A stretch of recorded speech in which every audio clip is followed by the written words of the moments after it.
Hello, CHL fans. Welcome to the first ever episode of CHL Center Ice. I'm Brent Pope, and alongside me, our analyst today, Mike Weber. Boy, are we excited to be sharing this. Yeah, we're a couple of trailblazers here, aren't we, Brent? It's a great opportunity here. This is the semifinal stage. And we talk about the first semifinal. It's Karpat Oulu, who are traveling to take on Lukarama. The second one, Davos. What a hockey town, as they take on last year's finalists for Lunda. But we look at that first semifinal, and we talk about talent that's being developed here in the Champions Hockey League. It's on show, particularly the Finns. What a gold medal performance they had at the World Junior Championships here recently in Finland over the Christmas period. And now, back to action in the Champions Hockey League. Yeah, there's a lot of star players on that Finnish squad that are applying their trade here in the Champions Hockey League. One of them, Patrick Laine. This guy has got smooth hands. He's silky smooth coming out of the corner. He can finish, and here's another great player. He's a facilitator, Sebastian Aho, a second-round pick of the Carolina Hurricanes, a veteran amongst these guys. He's 18. We talk about another one, Puljujärvi, but Sebastian Aho, with the great finishing, having a real tremendous productivity in the Champions Hockey League this year. He's got 8 points already here in the Champions Hockey League. You can't give him any kind of space in the offensive zone.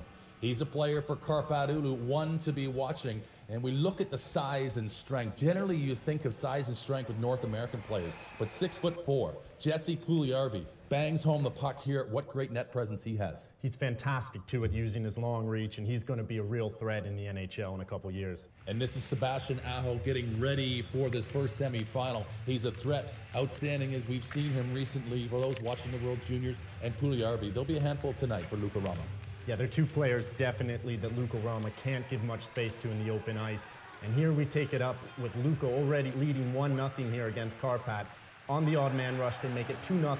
Big shot, blocker side, and suddenly Luka are taking a surprising lead. Well, it's Karpat Oulu who starts slow, but on the power play, they get a chance here before the end of the first period. Yeah, this off-balance shot really catches Zapolsky off balance and catches him up ahead on the glove hand side. Nothing happening in that second period until this. Wow. Splitting the D, in all alone, no chance for Zapolsky, and look at that quick release. He catches the goaltender frozen. Speed kills, and that's an example of it right there. It's level at 2, but things are shifting. You can sense a momentum change. All kinds of traffic in front, no chance at all for Zapolsky, and a 3-2 lead there for Karpat, and they would go on to hang on to this one. And the impressive part about it is they were down 2-0, starting slow, find a way to get themselves a result, but it's that second goal that we really want to have a look at for Karpat Oulu. Really the game changed, because Lukarama were executing a great defensive game plan. Exactly. Momentum in the game shifted, and it's just a sleeping play here by the defenseman. They're caught asleep at the wheel, in all alone, no mistake, quick release. Here you see we break it down a little bit, and there you can see all kinds of space for a passing lane to be made here. A couple of players going the opposite direction, 2 defensemen on the same side of the ice, and he just carves them up here, finds the back of the net, and that was the game changer. And if you like that action, there's more where that came from at our Champions Hockey League YouTube channel, so make sure to go and check it out. But talking about checking things out, let's go see some of this action live. And if I'm a fan, that's what I'd want to be doing, particularly if I get a chance to win to go to that February 9th final, the Super Bowl, the Champions Hockey League. All they got to do, Mike, is go to championshockeyleague.net. I hear there's some questions on there. Well, I want to get those tickets too myself, but I'm warning you, there's some questions on there that had me pulling my hair, and, well, let's not talk about your hair. Well, I'll tell you, they aren't easy, and they are for fans that have been paying attention to the Champions Hockey League. But it's for you to win, and it's for you to enjoy it and to be there. We're looking ourselves now into the second semifinal, and we've got a key matchup that we want to look at here. Talk us a little bit through who are the players to look out for in this second semifinal in Davos. Sure, the guy that's been lighting it up for Lunda is Ryan Lash. He's doing it all. He's scoring goals. He's making big passes. He's got 13 points already here in the competition. And he's going to be up against a hard-as-nose defenseman, Noah Schneiberger. This guy comes to the rink in a bad mood, and he makes you pay if you want to stand in front of the net. He entered the competition today with a league-leading +9.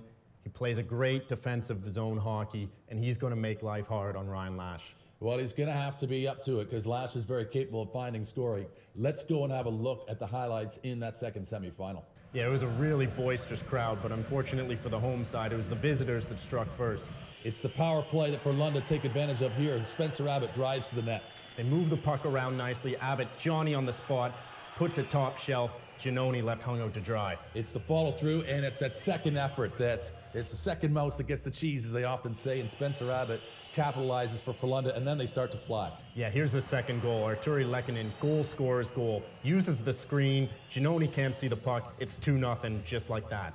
And that screen, as you say, just at the last second, and it's over that glove hand side. And then a little bit sloppier, Davos in their own zone. They lose their way here on this play. You can't be careless with the puck, and you especially not give that man, Ryan Lash, the Crano top scorer, the puck, and he makes them pay, banking it in. Well, the American has been in the pool hall or two, I'm sure, in his time. He banks it off the defender, but it's his fourth goal here. It's all about control for Frölunda. They make it work, and they move it around comfortably. Jakob Larsson in all alone. Boom to the backhand, top shelf with the roof daddy, 4-0. They'd go on to add one more goal to make it 5-0. Needless to say, Roja Rundberg very happy with his team. Let's hear what he had to say. Yeah, we played really good today. I think we were calm. We have 5 minutes in the second. The last 5 minutes there wasn't good, but otherwise it's a really good game. But for Luka Rama, what are they going to have to do to get themselves back in the semifinal in the second leg? Well, plain and simple, Luka's got to be more aggressive on the forecheck. They were laying back, as you can see here on this play, playing the trap. That's not going to work. They got to make a goal up here on aggregate. They got to be the aggressor next game.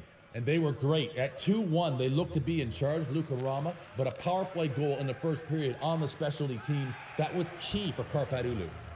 We look now over to the next one. Davos is going to have to score first in that second leg. Yeah, the crowd's going to be roaring in Gothenburg. It's going to be like a sixth skater on the ice. Davos have to eliminate them right away. They do, and Giannone is going to have to bounce back. A shutout for Johansson from Frölunda, and that's going to be a tall order. A screenshot or not, he's really going to have to be the best player on the ice. But we talk about some great plays. We saw a lot of them in the first leg of the semifinal. But we picked out one that we thought was a little extra special. It's our hats-off play of the night. And it's a play from Weezer coming in. Devin Setaguchi gets a touch out of the air as Johansson is beaten, but he gets some extra support from his defense. Yeah, Tom Nielsen comes to his aid here, clearing the puck off the goal line. What a save. Goaltender's best friend. I have a feeling Johansson's buying him dinner tomorrow night. It's an incredible play. He gets back in total desperation. It goes to review. They discuss it, and they determine it that it's no goal. And Tommy Nielsen, young man, you get our hats-off play of the night. Well, folks, that's the first episode of CHL Center Ice. But it's next week live action. And there's nothing better than watching a game live. So go and check it out. It's going to be in Oulu, or you're going to go and watch it in Gothenburg as Frölunda are hosting Davos. Either way you play it, CHL Center Ice is back with you the following day at noon. And we look forward to sharing more Champions Hockey League action with you then. See you then, fans. See you then.